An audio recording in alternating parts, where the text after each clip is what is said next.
السلام علیکم ورحمۃ اللہ وبرکاتہ۔ بہت ہی پیارے سامعین و ناظرین، میں غلام مصطفیٰ ہوں اور آپ دیکھ رہے ہیں میرے چینل پیام اسلام، جس پہ اللہ اور اللہ کے رسول کا پیغام میں آپ تک پہنچانے کی کوشش کرتا ہوں۔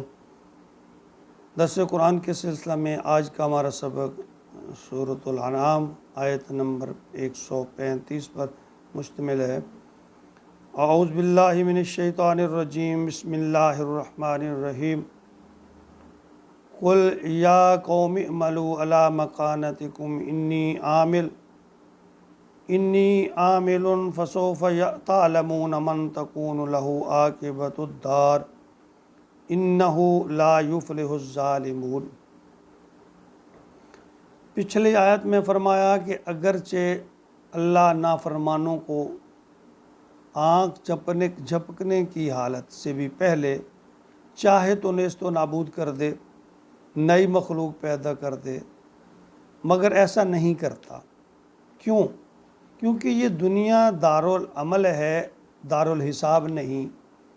انسان کو اچھا یا برا رستہ اختیار کرنے کا اللہ تعالیٰ نے اختیار دیا ہے، لیکن یہ خبردار بھی کیا ہے کہ جو بھی کر لو آخرت میں اپنے اعمال کا حساب دینا ہوگا۔ اور اب اس آیت میں فرمایا کہ جو لوگ اللہ اور اللہ کے رسول صلی اللہ علیہ وسلم کے احکامات کو نہیں مانتے، ان پہ واضح کیا جا رہا ہے کہ جو بو گے وہی کاٹو گے۔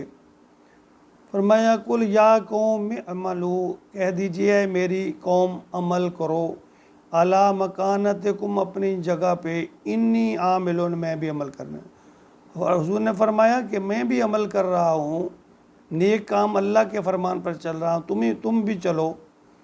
انی عامل، بے شک میں بھی عمل کرنے والا ہوں، فسوف تعلمون، پس ان قریب تم جان لوگے، من تکون لہ، کون ہے جس کے لیے عاقبۃ الدار، انجام آخرت کا جو گھر ہے وہ بہتر ہے، انہ لا یفلح الظالمون، بے شک نہیں فلاح پائیں گے جو ظالم ہیں۔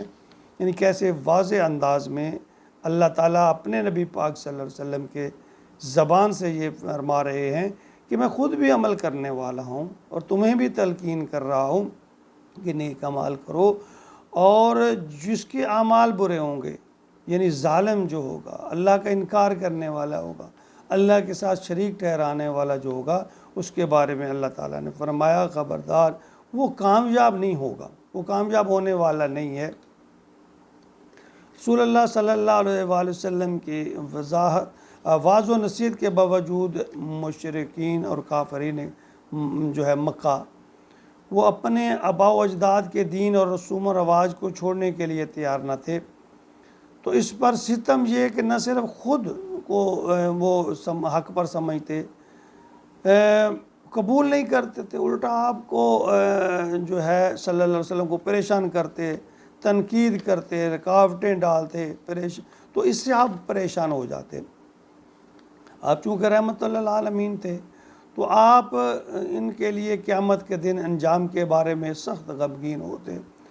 تو آپ کی تسلی کے لیے اللہ تعالیٰ نے فرمایا میرے محبوب، آپ ان کو بس میرا پیغام پہنچا دیں، اگر یہ نہیں مانتے تو آپ پریشان نہ ہوں، میں جلد ان سے خود نمٹ لوں گا، اور ان کے اعمال کا ریکارڈ فرشتے تیار کر رہے ہیں، پھر اللہ انہیں ان کے اعمال دکھائے گا اور یہ اپنے اعمال کے مطابق اپنے انجام کو پہنچیں گے۔ سورۃ نجم میں فرمایا اللہ تازر وازرۃ وزر اخری، کہ یاد رکھو قیامت کے دن کوئی بوجھ اٹھانے والا کسی دوسرے کا بوجھ نہیں اٹھا سکے گا، نہیں اٹھائے گا۔ وَأَن لَيْسَ لِلْإِنسَانِ إِلَّا مَا سَعَىٰ، اور انسان کو وہی کچھ ملے گا جس کی وہ صحیح اور کوشش کرتا ہے۔ وَأَنَّ سَعْيَهُ سَوْفَ يُرَىٰ، اور اس کوشش میں جلدی دیکھی جائے گی، یعنی اس کو اس کے حساب کا جلد بدلہ ملنے والا ہے۔ ثُمَّ يُجْزَاهُ الْجَزَاءَ إِلَّا وَفَا، پھر اسے پورا بدلہ دیا جائے گا۔ یعنی اللہ فرماتے ہیں جو اس نے کیا اس کا جو جزا ہے، جو اس کا بدلہ ہے، اس کو پورا بدلہ دیا جائے گا۔ وَأَنَّ إِلَىٰ رَبِّكَ الْمُنتَهَىٰ، بے شک سب کو اپنے رب کے پاس پہنچنا ہے۔ انجام کار اپنے اللہ کے پاس پہنچنا ہے۔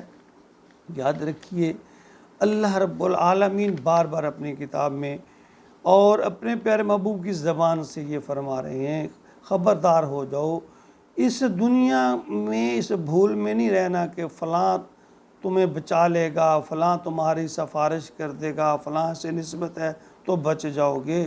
اللہ فرما رہے ہیں کوئی بوجھ نہیں اٹھائے گا، سب اپنے اعمال کے مطابق ہی انجام کو پہنچیں گے۔ تو ظالموں کے بارے میں فرمایا کہ وہ ہرگز کامیاب نہیں ہوں گے۔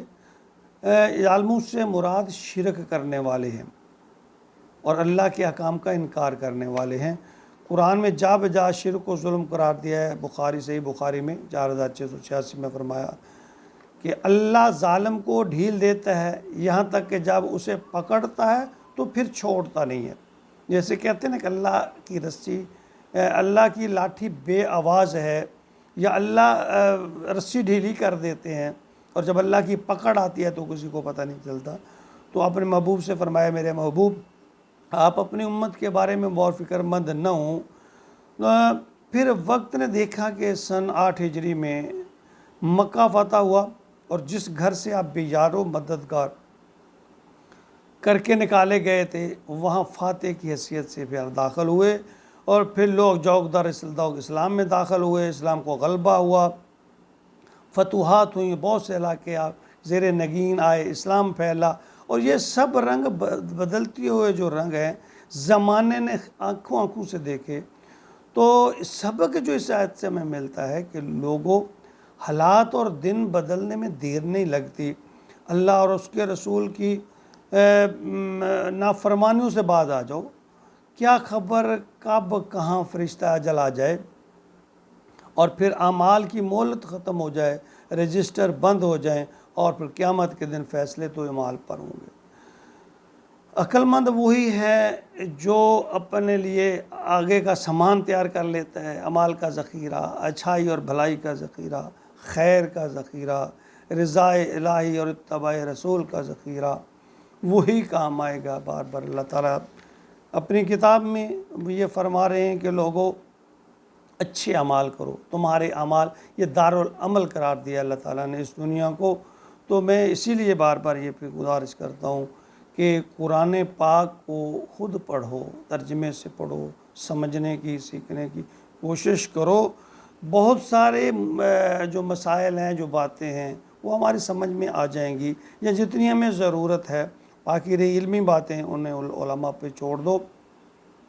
لیکن ہمارے اعمال کے لیے بہت سادہ اللہ تعالیٰ نے آسان الفاظ میں اسلوب بدل کر کہ اللہ تعالیٰ کہتے ہیں کہ میں نے قرآن کو سمجھنے کے لیے اسوالہ کا یسرنا القرآن، یعنی قرآن کو آسان پیدا کیا ہے، تو کیوں تم اس کو نہیں سمجھتے ہو؟ یہ مشکل نہیں ہے، قرآن ہمارے ذہن کے مطابق ہے، بس چونکہ ہم اس سے دور ہیں تو ہمیں یہ مشکل نظر آتا ہے۔ اللہ تعالیٰ ہمیں قرآن کو سمجھنے، نبی پاک صلی اللہ علیہ وسلم کی سیرت کو سمجھنے کی توفیق عطا فرمائے، اور پھر اس کے ساتھ ساتھ عمل کی توفیق عطا فرمائے، اور پھر عمل میں اللہ تعالیٰ اخلاص اور تقوی نصیب فرمائے، عاجزی نصیب فرمائے، اور اپنے بارگاہ میں قبول فرما لے۔ آمین یا رب العالمین۔